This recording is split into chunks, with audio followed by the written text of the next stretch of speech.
In the meantime, let's stay focused on this literary criticism because it occurs to me the last time I talked about it, I didn't really give you a satisfactory demonstration. Hang on while I peek out the window. Make sure nobody's crashing. Good job. Man, these guys are better at backing than I am. All right. So, last time we were chatting, I was telling you about literary criticism, and I said that these are the primary aspects that literary critics look at, not just in writing literature and poems, but also art in general. And we compared classicism with formalism. Classicism being more focused on the gods and the law and the standards that the gods hand down, whereas formalism, it's also kind of dogmatic and traditional, but it starts moving away from the gods and putting more power in the hands of mortals. That's where we left off, right? Now, I had some notes, and of course, like an idiot, I left them laying around somewhere. Here they are right here. So, I figured as I was going to do this, I'm going to pull this up. There it is, Harry Potter. That's a Chinese version. One of the cool things about this, if we're considering literary criticism, I decided I was going to take Harry Potter and apply literary criticism and all the different aspects. Because remember what I said, literary criticism uses different lenses and looks at literature through different colored lenses. And each one of those isms, we got classicism, formalism, feminism, Marxism, post-colonialism, there's a whole bunch of them. And each color highlights a different aspect, could be of the same text oftentimes. So we're going to demonstrate with Harry Potter. So I'm going to pull this up here, see how we're doing on time really quick as I keep peeking out the window to make sure the kids aren't crashing my truck. So far, so good. Good job. They're not running over cones either. We have spoken for 4 minutes and 43 seconds already. And I got to hurry up and get this done. Where was I? Right. So, notes. As I was going to tell you, we're going to look at them from 1, 2, 3, 4, 5 perspectives. We're going to look at the first perspective of the classical. I got my notes here. Classicism. And I was having a chat. This is not all my brilliance. This is also me chatting with AI because I figured, why do all this extra work of getting all these thoughts which are already in my head anyway into proper English when I can just have AI do it for me? Right. So, save me a whole lot of time. Says here, and this is a combination of both AI and me, okay? Literary criticism, we look at Harry Potter from a classicist perspective. We look at their view of the world. A classicist might compare the world of Harry Potter to the archetypal hero's journey found in classical literature, such as the Iliad, the Odyssey, and the Aeneid. We spoke about that last time, did we not? Yes, we did. Hogsworth, I can't even pronounce it. Hogsworth, the school where Harry Potter attends, you see, is a structured educational system which really does resemble ancient academies. There we go, I can speak. Ancient academies like Plato's Academy, where students learn wisdom and virtue. I mean, it's right out of classical Greek, excuse me, Greek literature. So there's the world. If we look at it from the perspective of truth, what happened to my little, there we go. Harry Potter from the perspective of truth. In a classical sense, Harry Potter's world is often tied to universal values of reason and moral lessons. The novel conveys timeless truths about good versus evil, right out of classical literature. The importance of knowledge and the moral development of a hero, echoing classical themes found in epic literature. If you don't know a whole lot of epic literature, you got to break down sometime and read some Iliad and Odyssey and do it in a relaxing way. Don't do it in a way that's going to burn your brain cells and make you hate reading. Okay? Okay. We talked about that before, didn't we? History. How would Harry Potter look at the history and truth? We already talked about truth. A classicist, if we're looking at Harry Potter and the Philosopher's Stone, we're going to look at historical traditions, noting its debt to Greco-Roman mythology. The three-headed dog Fluffy is reminiscent of Cerberus, the dog that is of the devil dog, the guardian of Hades. Even the names of the characters, Minerva, McGonagall, that's right out of there. Let's keep reading. Medieval alchemical traditions with Nicholas Flamel and the Sorcerer's Stone and alchemy and all that fun stuff. Boarding school settings might also be compared to medieval European educational institutions. How about culture? We didn't talk about hierarchy. No, we didn't. But the hierarchy is there. I mean, think about it for a minute. We got different levels of the first year students, the second year students, and all the way up to the staffers and the faculty, and up to the headmaster Albus Dumbledore himself. So that would be hierarchy. Culture. The book's cultural significance can be analyzed in terms of its reflection of traditional coming-of-age narratives. Like classical literature, Harry Potter reinforces societal ideals. Bravery, loyalty, and wisdom as champions of ancient Greek and Roman philosophy and literature. How about style? The style of Harry Potter. A classicist. Remember, he's wearing his classicist glasses. He's looking at a book that we all know and love, or the movie that we all know and love. He's going to likely appreciate J.K. Rowling's structured, almost classical storytelling. The clear character, archetypes, hero, mentor, and villain.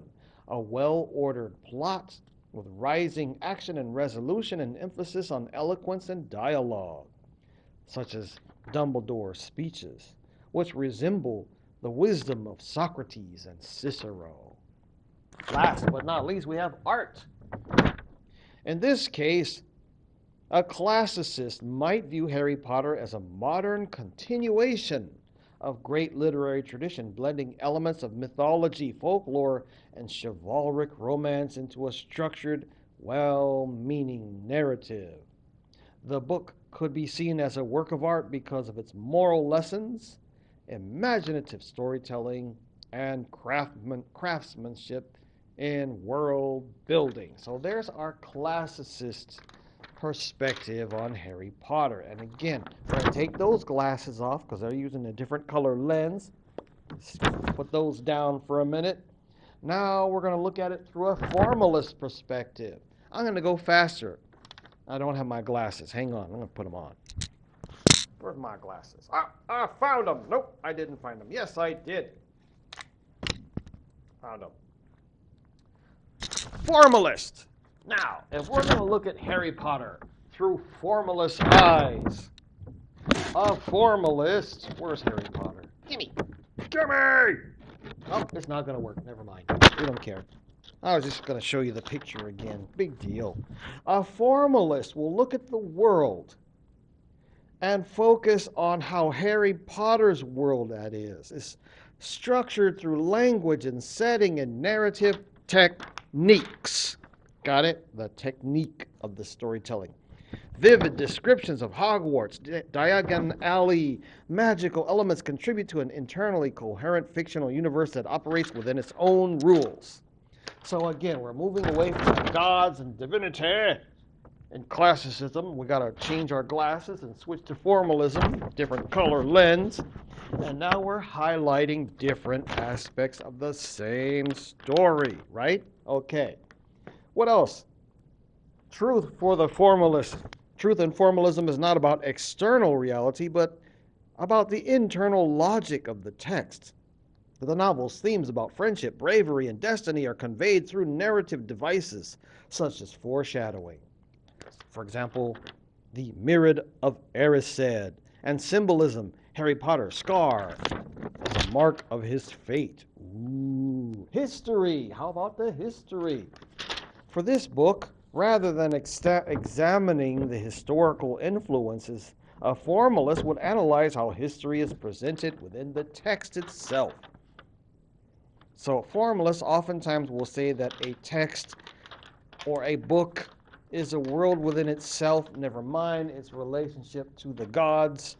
We're now, that's pretty much already in us anyway, but now we're going to focus more on the world of the text.